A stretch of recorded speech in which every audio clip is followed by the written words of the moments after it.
اعوذ باللہ من الشیطان الرجیم بسم اللہ الرحمن الرحیم لقد ابتغوا الفتنة من قبل وقلبوا لك الأمور حتى جاء الحق وظهر أمر الله وهم كارهون ومنهم من يقول ائذن لي ولا تفتني ألا في الفتنة سقطوا وإن جهنم لمحيطة بالكافرين صدق اللہ العظیم۔ حمد و ثنائے رب کریم اور درود و سلام بر سید خیر الانام کے بعد سورۃ توبہ کی آیت نمبر 48 اور 49 تلاوت کی گئی ہیں، جو 10ویں پارے کے 13ویں رکوع میں ہیں۔ اس سے پہلی آیتوں میں بتایا گیا کہ جو منافق جنگ تبوک میں جانے سے بچتے ہوئے کہتے ہیں کہ ہمیں اجازت دے دیجئے، ہمیں نہ لے کر جائیں، ہمارے واسطے مسائل ہیں، یہاں پر ہم نہیں جا سکتے، مجبور ہیں۔ میں اگر وہ آپ کے ساتھ چلے بھی جاتے تو نقصان دینا تھا انہوں نے، اللہ نے نہیں چاہا کہ یہ آپ کے ساتھ جائیں، اس لیے ان کو سست کر دیا، اور وہ ان کو کہہ دیا گیا کہ ٹھیک ہے تم رہ جاؤ رہنے والوں کے ساتھ، جو عورتیں ضعیف کمزور بیمار لاغر رہ گئے ہیں تم بھی ان کے ساتھ رہ جاؤ، تم نہ جاؤ۔ اگر وہ جاتے تو پھر نقصان دیتے، انہیں شرارتیں کرنی تھیں، لگائی بجھائی کرنی تھی، فتنہ فساد بنانا تھا، مسلمانوں کے خلاف سازشیں کرنی تھی انہوں نے۔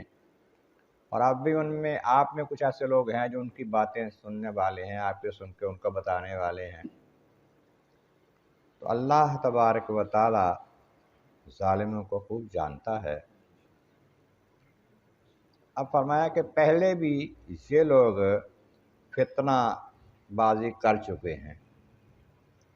جب جنگ احد کے موقع پر عبداللہ بن ابی بن سلول منافقوں کا سردار 300 مردوں کو لے کر حضور کے ساتھ جب گیا تو جنگ سے پہلے ان کو لے کر الگ ہو گیا، واپس ہو گیا، اس لیے مسلمانوں کی حوصلہ شکنی کرنے کے لیے، ان کو پریشان کرنے کے لیے، کافروں کو راضی کرنے کے لیے 1000 میں سے 300 بندے وہ لے کر چلا گیا۔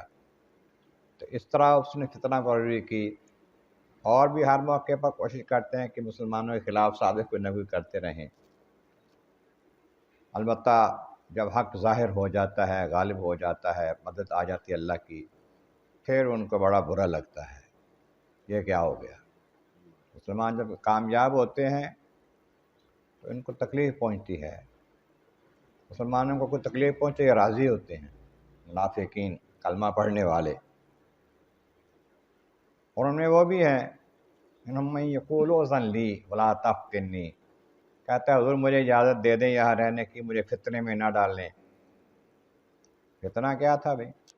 آقا علیہ السلام جانتے تھے اس کی طبیعت کو، تو کہا کہ تم چلو ہمارے ساتھ، وہاں کامیابی ہوگی، ہو سکتا ہے تمہیں کوئی وہاں کی عورت مل جائے مال غنیمت میں۔ نہ حضور، میں تو پتہ میری قوم جانتے ہیں کہ عورتوں کا بڑا بھی دل دادا ہوں میں، تو وہاں کی عورتیں بڑی حسین ہیں، اگر میں کسی عورت کو دیکھ کر پریشان ہو گیا تو میرے واسطے فتنہ بن جائے گا، مشکل ہو جائے گا میرے واسطے ٹھہرنا، قابو پانا اپنے آپ پر، مجھے یہیں رہنے دیجیے۔ اور بہانے میں بنائے، مالدار تھا، آقا علیہ السلام نے منہ پھیر لیا، زیادہ دفعہ اور ادھر اس کا بیٹا تھا عبداللہ، وہ مومن تھا، بدری صحابی تھا۔ راجا کہتا ہے ابا یہ آپ نے کیا کیا ہے، حضور کی بات کیوں نہیں مانی؟ کہتا ہے میں حالات سارے جانتا ہوں، واقف ہوں، میں نے دیکھے ہوئے ہیں سارے معاملات، وہاں جا کر کوئی کامیابی تھوڑی ہونی ہے، اتنے بڑے لشکر کے پاس اتنی دور سفر میں اتنی مشکل سب چیزوں کے ساتھ جانا ہے، یہاں پر ٹھیک ہوں میں۔ اس نے کہا کہ آپ نے صحیح نہیں کیا، یہ منافقت ہے جو آپ کر رہے ہیں، صاف کہا، باپ کو کہا۔ اور ہو سکتا ہے کہ تمہارے خلاف کوئی آیت قرآن پاک کی آ جائے، پھر تم دیکھتے رہو گے۔ یہ کہہ دیا، اس نے کوئی چیز اٹھا کے ماری بیٹے کو، بیٹا واپس آ گیا، پھر بات نہیں کی تو آیت کریمہ آ گئی۔ ان میں کوئی بندہ ایسا کہتا ہے کہ میرے فطرے میں نہ ڈالو، الا فی الفطرۃ سقطوا، فطرے میں تو پڑھ ہی چکے ہیں وہ۔ جب حضور کی بات نہیں مانی، جہاد کے لیے تیار نہیں ہوا، حکم نہیں مانا، تو فطرے میں پڑ گیا، اس کا میں پڑ گیا، منافقت ظاہر ہوگی اس کی، بدنام تو ہو گیا۔ اور فطرے میں کیا پڑھنا ہے انہوں نے، پہلے ہی فطرے میں پڑے ہوئے ہیں یہ۔ اور یہ جو فطرہ والے ہیں نا، ان جہنم لمحیطۃ بالکافرین، ان کافروں کو جہنم گھیرے ہوئے ہے۔